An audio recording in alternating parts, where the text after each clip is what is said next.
Hey guys, welcome back to another episode of First Playing World End Economica, and alerted by those words, I looked at the screen. Zeldafon's playing. Actually no, wrong screen. I'm actually recording this on Saturday, the day before this goes live.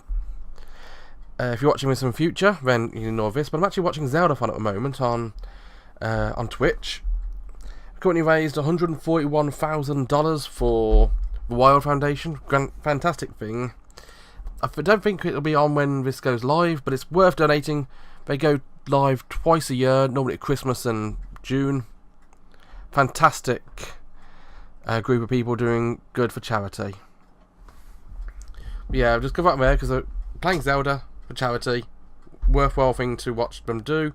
Donate a few times. Always a good cause. Anyway, back to the game. Alerted by those words, I looked at the screen.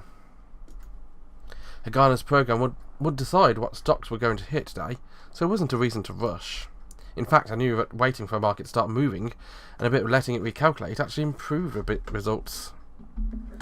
That's why my eyes were taken in by the screen for an instant, but I quickly turned back to Hagana. However, Hagana just wanted some breathing room, even if it were just for that one instant. Okay. What? She said that before I could even turn my eyes back, and I was a bit confused. But Hagana didn't speak again and turned her face back to her own terminal. Or did she just give us permission to go real? In front of me was a usual profile of someone who didn't really listen to people. Don't know why, but it somehow looked different from usual. By the time I realised that her cheeks were a bit red, it was already the end of the day and I was in bed. By the next day, Hagana had contacted Thoreau, and the program that used real trading data to calculate prices was complete. I had no idea whether or not it was Thoreau or Hagana who was amazing, but in any case, it was all amazing. That program could even work in the real world.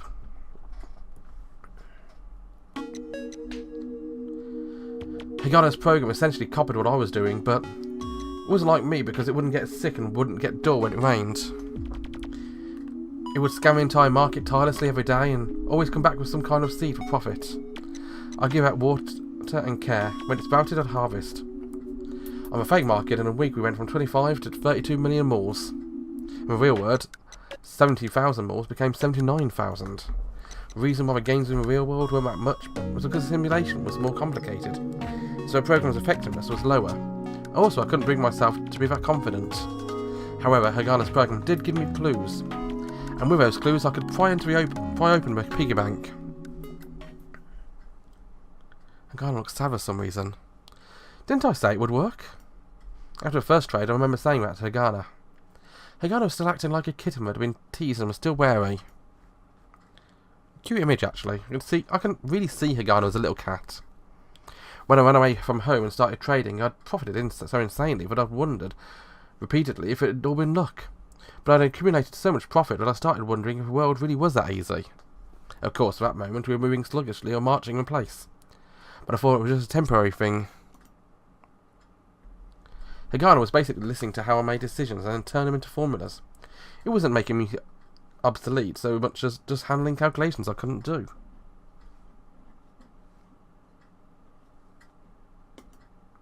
Like how people pulled limestone from a lunar surface for buildings. Machines could do everything a worker could do faster and to a larger extent, but they couldn't construct a building like a worker. In the end, it was a question of just give and take. Which tool could be used the best?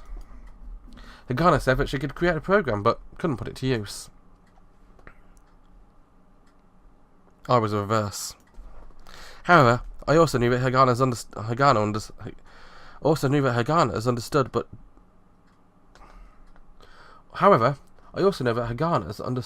dated, but deep suspicions came from a different source. Things couldn't be going so well. If they were going well, it would just be luck. If that weren't the case, then the world wouldn't be this unhappy.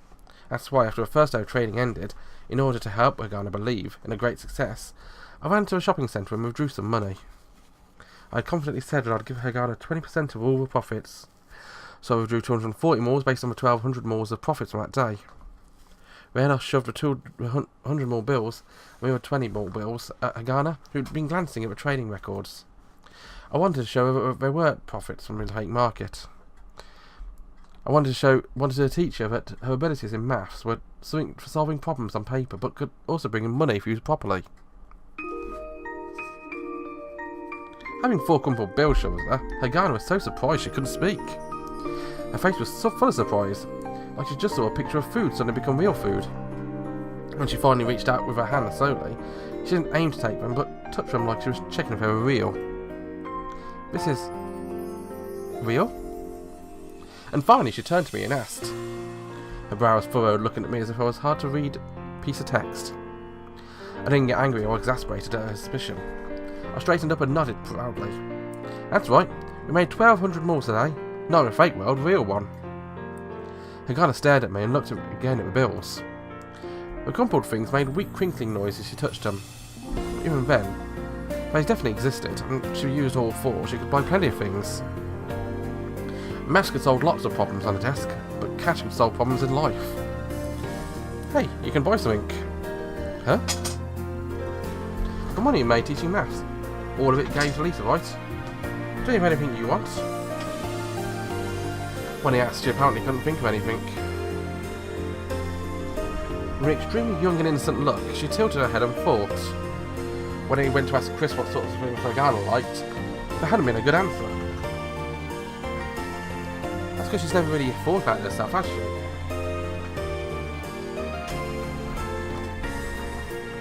Maybe she doesn't have an interest in that kind of thing. There's nothing I want. Then she spoke. Well, that was something I could see coming, but I wasn't surprised. However, I was surprised at what followed. But I want to use it for something. Oh, that's great. Money is for using, after all. Of course, Hagana tilted her head again when I said that. But her black eyes looked at me steadily. Then, taking 2 or 4 bills, she spoke. With this, I'll pay off the interest. Huh? The interest you paid? Should have been 200 more, was that? Hagana pushed it back at me without hesitation. I'm paying that with this. She held her bills out at me. Look. Excuse me. She held the bills out at me, looking at me levelly. It was true that I paid 200 more worth of interest to Toyama for Lisa. She hadn't paid it back yet, and I didn't intend on being wishy-washy about it. But was there any reason for Hagana to pay it? In the end, Hagana was just like me, just living together with Lisa and having no real connection with her. Plus, Lisa probably didn't want Hagana to pay it either. Thinking about it logically, that's what I concluded. But with Hagana pushing bills at me with a childlike innocence, I couldn't say it. For Hagana, the way to feel she was solving problems in real life on her own came down to this. It was to be useful to someone, and she probably couldn't think of anyone other than Lisa. If that's the case, since my internal accounting books balanced out, I didn't care. What came after would be a problem between Hagana and Lisa. I accepted her 2 crumpled bills from Hagana. From this, Lisa's got no debt to me. Yeah. After putting the 2 bills on my pocket, I had a little extra. Lisa will be happy. Oh, that smile. Really? Hagana asked back like a child. Probably. Lisa's quite honest, so in some situations she might not be able to appreciate the gesture from her heart. But considering Lisa's personality, she wouldn't do something that would hurt Hagana's feelings. She'd sigh, be pleased, and feel thankful to Hagana. Afterwards, she'd find some way to scrape together the money, and when it was the right time, give it to Hagana. I could see that happening. However, there was something I didn't predict. The moment I spoke, Hagana looked down on a slightly embarrassed smile.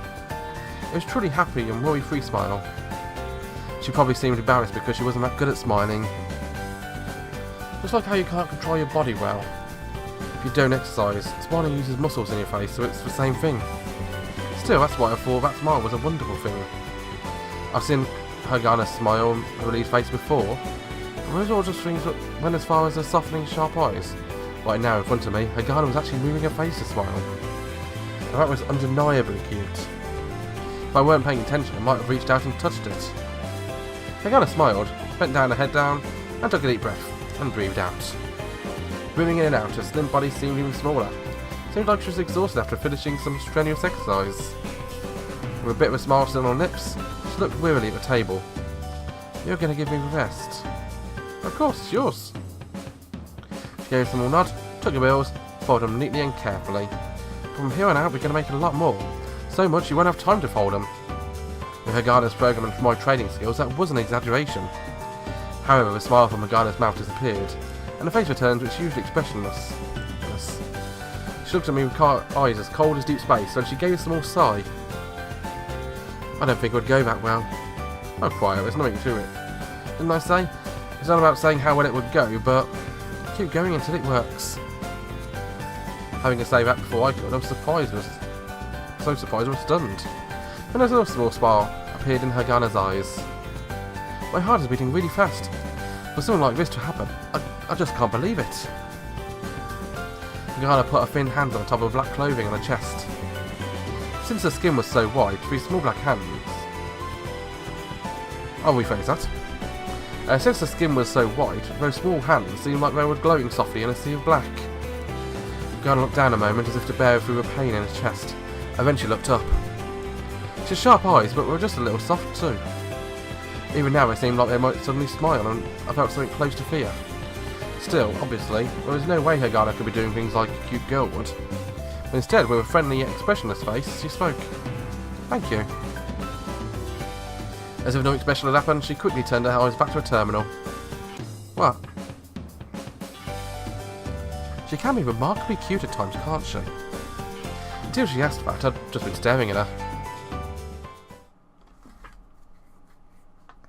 Since we were winning even on the real market, the virtual market required me to only follow whatever the program said to make a profit. No, don't get lazy. The top was still claimed by Mr. Trush. He had increased his funds to 56 million. In second place was apparently someone who classed onto some skyrocketing stocks these past few days, shooting him to the top 10 with 41 million. Third through fifth were very close to each other, in the low 30 millions. One of them had already locked in positions, so only one rival remained who was still trading. In other words, as long as I didn't do something stupid, I'll be at least able to get 20,000 more of prize money. There's also a possibility of getting scouted by Schrödinger Street firm.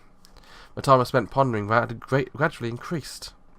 This wasn't simply a pipe dream, since this was reality, but I was actually in reach. I couldn't help but imagine what would actually happen. If the doors of Schrödinger Street would open, that would be a big step for me to reach my dreams. That street watched over by a sleeping cat was direct golden path to enormous wealth. It was Sunday morning, like many I'd spent at Lisa's church. While lying in bed, I stretched my hands towards the ceiling and grasped at something invisible. This was my chance. This was a fortune knocking on my door.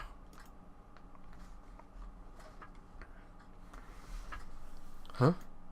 Having done my usual exercise and body training, I walked into the living room to find both Lisa and Hagana missing. It was deserted and not a sound could be heard. Well, since it was later than usual, perhaps Lisa and Hagana had got out somewhere. However, it still felt odd to me. Lisa was the type of person who would at least leave some breakfast prepared before leaving. Instead, Lisa's terminal sat on the table. On the display read a memo. We're in the yard on the third floor. Third floor? I murmured, but it did say on the memo, so I headed to the third floor. You know what? I'm actually going to end it here, for now. Join me again next time when I head up to that third floor. Thank you very much for watching. Have a wonderful day. I'm going to keep watching Zelda Fun in the background while I record the next 3 episodes. They're now at 141,145, and they've currently got a donation train. 2,605 donations in a row. Go on then. We'll probably still be going on the next episode. Join me then. Bye bye.